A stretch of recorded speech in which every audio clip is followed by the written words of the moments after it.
বন্ধুরা আজকে বানিয়ে দেখাবো চিড়ে এবং টমেটো দিয়ে একটি দুর্দান্ত স্বাদের নাস্তার রেসিপি। আপনারা চিড়ে দিয়ে নিশ্চয়ই বিভিন্ন ধরনের রেসিপি তৈরি করে খেয়েছেন, কিন্তু এই রেসিপি যদি একবার খান এর স্বাদ কিন্তু কোনোদিন ভুলবেন না। বাচ্চারা কিন্তু ভীষণই পছন্দ করবে। তো চলুন শুরু করা যাক আজকের এই ভিডিওটি। সবার প্রথমে একটি বোলের মধ্যে নিয়ে নিচ্ছি 250 গ্রাম চিড়ে। এই চিড়েটা কিন্তু খুব বেশি মোটাও নয়, আবার খুব বেশি পাতলাও নয়। তো চিড়েটাকে জল পাল্টে পাল্টে 2 থেকে 3 বার ভালোভাবে পরিষ্কার করে ধুয়ে নিয়েছি এবং চিড়ের মধ্যে যে নোংরাটা থাকে সেটিও বেছে নিয়েছি এবং চিড়েটাকে জল ঝরাতে দিয়েছি। চিড়েটাকে ভিজিয়ে নেওয়ার প্রয়োজন নেই, চিড়ের মধ্যে যে জলটা থাকবে তাতেই কিন্তু চিড়েটা ভিজে যাবে আর ঝরঝরেও থাকবে। তো বন্ধুরা এবার চলে এসেছি রান্নাটা তৈরি করার পদ্ধতিতে। গ্যাস ওভেনের উপরে একটি কড়াইয়ের মধ্যে 2 টেবিল চামচ পরিমাণ সাদা তেল গরম করে নিয়েছি। তারপর এর মধ্যে দিয়ে দিচ্ছি প্রায় 2 টেবিল চামচ পরিমাণ চীনাবাদাম। তো গ্যাসের ফ্লেম লো টু মিডিয়ামে থাকা অবস্থাতে বাদামটাকে ভেজে নিতে হবে হালকা লাল কালার হয়ে যাওয়া পর্যন্ত, বা বাদামটা যখন হালকা হালকা ফাটতে শুরু করবে সেই পর্যায়ে আমাদের এগুলোকে তুলে নিতে হবে। তো ভেজে নেওয়া বাদাম তুলে নেওয়ার পর সেই একই কড়াইয়ের মধ্যে ফোড়নে দিয়ে দিলাম 2 শুকনো লঙ্কা, আর এখানে হাফ টিস্পুন পরিমাণ গোটা জিরে আর হাফ টিস্পুন পরিমাণ কালো সর্ষে দিয়ে দিলাম। আপনারা চাইলে এখানে সামান্য পরিমাণ মানে হাফ টিস্পুন পরিমাণ বিউলির ডাল আর হাফ টিস্পুন পরিমাণ ছোলার ডালও ব্যবহার করতে পারেন। দিলাম এখানে সামান্য পরিমাণ হিং। এবার দিয়ে দিচ্ছি একটি বড় সাইজের কুচিয়ে নেওয়া পেঁয়াজ। পেঁয়াজটা অবশ্যই কিন্তু বেশি পরিমাণে ব্যবহার করবেন, এতে করে রেসিপিটা খেতে বেশি টেস্ট লাগবে। তো গ্যাসের ফ্লেম লো টু মিডিয়ামে থাকা অবস্থাতে পেঁয়াজটাকে হালকা করে ভেজে নিলাম প্রথমে। তারপরে দিয়ে দিলাম হাফ টিস্পুন পরিমাণ কুচিয়ে নেওয়া আদা, 2 কাঁচা লঙ্কা কুচি, ঝালটা অবশ্যই নিজেদের টেস্ট অনুযায়ী দেবেন, আর দিলাম এখানে কিছুটা পরিমাণ কারি পাতা। আর আমার কাছে যেহেতু শুকনো কারি পাতা ছিল তাই আমি এই পর্যায়ে ব্যবহার করলাম। আপনাদের কাছে যদি ফ্রেশ কারি পাতা থাকে তাই ফোড়নে ব্যবহার করবেন।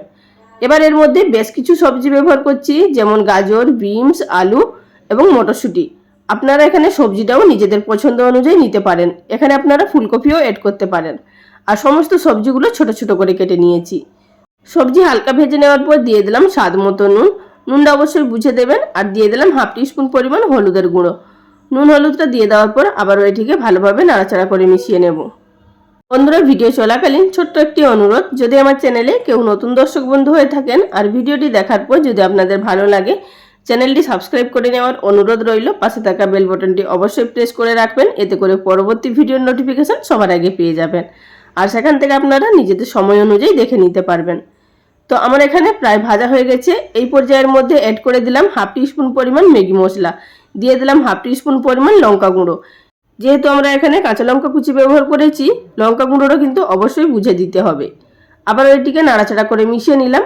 আর এখানে আপনারা ম্যাগি মশলার পরিবর্তে কিন্তু গরম মশলা বা যে কোনো কারি মশলাও দিতে পারেন। সবজিগুলো যতক্ষণে সিদ্ধ হচ্ছে বা ভাজা হচ্ছে ততক্ষণে আমরা টমেটোর একটি পেস্ট তৈরি করে নেব। আমি এখানে 3টে মাঝারি সাইজের টমেটো নিয়েছি, ওজনে আছে 250 গ্রাম। তো এগুলোকে ভালোভাবে পেস্ট করে নিলাম জল ছাড়া। পেস্ট করে নেওয়ার পর সরাসরি দিয়ে দেব সবজির মধ্যে। তো এখন কিন্তু আমাদের সবজিগুলো প্রায় 70% মতো ভাজা হয়ে গেছে। এই পর্যায়ে কিন্তু আমাদের টমেটোটা অ্যাড করতে হবে। তো টমেটো বাটাটা দিয়ে দেওয়ার পর গ্যাসের ফ্লেম লো টু মিডিয়ামে থাকা অবস্থাতে এটিকে কষিয়ে কষিয়ে আমাদের ভেজে নিতে হবে।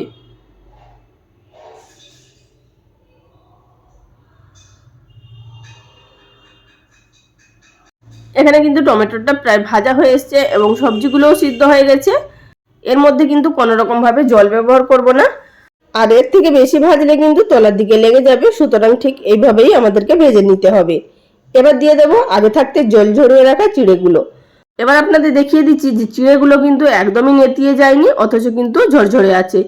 ঠিক এই পর্যায়ে কিন্তু আমাদেরকে চিড়েগুলো রাখতে হবে। যদি খুব বেশি নরম হয়ে যায় তাহলে কিন্তু এই রেসিপিটা একদমই ঝরঝরে হবে না। আর যদি খুব বেশি শুকনো মনে হয় সামান্য পরিমাণ জলের ছিটা দিতে পারেন।